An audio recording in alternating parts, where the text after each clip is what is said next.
Hi everyone, welcome back to CEC Fan. Today, we're taking a look at a 1990s beverage bar lid and straw dispenser that I bought off of eBay. We're not only going to unbox this, show you guys what it looks like, but also give an illustration of what a restoration process looks like on a Chuck E. Cheese item. I've restored a lot of things in my 9 years of collecting Chuck E. Cheese memorabilia and merchandise, and this is just one way that I can help illustrate for you how restoring items works. Now, obviously, there's many different items in the Chuck E. Cheese fan community that could be restored. Whether you get these items out of dumpsters or from various places, it's important that they represent your collection well and look really good. So as you can see here, I'm unboxing the lid and straw dispenser. It was packed very well from UPS, and unfortunately, it was about this time that I noticed there were some things that were broken on the item. When I tried to remove the straw dispenser, I realized that the front was coming away from the plastic, and you can see here it took me a lot of time to get the straw dispenser out of the unit. One of the reasons for this was because the screw holes that actually hold the inner workings of the straw dispenser into the unit were completely stripped and falling out. It was at this point that I decided to remove the internal components and vacuum out the inside. I figured cleaning out all the dust and dirt from probably around 30 years inside of a store might be a really good idea to help get it on a really clean level so we can start from scratch. Now you can see here I'm using one of those small shop vacs to vacuum out the inside, and I even go in from the top as well to ensure that I get all the dust and dirt and spider webs out from the inside. These shop vacs are super nice, and I've used them all the time to clean out various things. They're super helpful. Highly recommend that you get one if you don't have one already.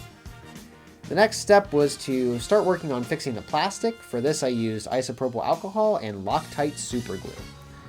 This is something I use all the time to replace plastic components, and on our straw dispenser I'm going to be doing the exact same. I started by using the isopropyl alcohol to ensure that all of the surfaces don't have any grease on them. Grease will not allow super glue to bond to plastic, so we want to make sure we're starting with a really clean surface. And that's what I'm doing right here with these Q-tips, is just applying some of that alcohol to the surface. And I went ahead and did this on every side that was broken. The fascia away from the plastic isn't ideal, so we want to repair that. I also use gloves when I'm using super glue so it doesn't get on my hands.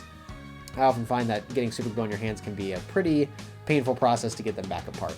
You can see here I went ahead and just applied the super glue in a very precise thin bead around the entire edge of the unit to make sure that we're going to be able to stick it back together here eventually.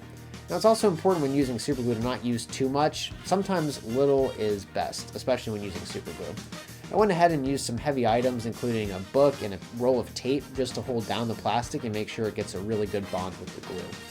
While I was doing this, I went ahead and started rinsing out the lemon container in the sink with some soap and water.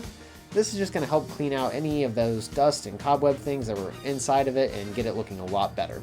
See here, I went ahead and dried it off, and you can already see how much better it's looking than when this first came out of the box. So looking really good here, and just drying it off with a regular towel. I think it ends up looking pretty good here. I also went ahead and cleaned out the inside component that holds the actual straw dispenser itself. This was also really dusty and had some cobwebs in it, so I just went ahead and made sure that it was all cleaned out. For the exterior components, it's made out of like a red laminate, and for this I like to use Pledge Lemon Scented Furniture Polish. It seems like a weird tool to be using, but it's actually what we use in the Chuck E. Cheese stores. I worked at Chuck E. Cheese for 2 years, and it's the exact product that we use to clean almost all the games and vinyl components. So this is really good. It'll help to shine that, polish it, and keep it looking really nice for a long time to come. You can see here just how much better it looks. Checking back on the plastic components, especially the straw dispenser, we can see how much better that looks now that the super glue has bonded and fixed those cracked areas. And here's the final look. It looks pretty good. It's all been cleaned up, polished, and had any of that dust and cobwebs removed. We've also replaced the broken components. All of these will go together to help this item really fit in with my collection and look just how it did in the store. And this isn't just what you can do for a lid and straw dispenser. You can use these same principles to restore any of your Chuck E. Cheese collectibles.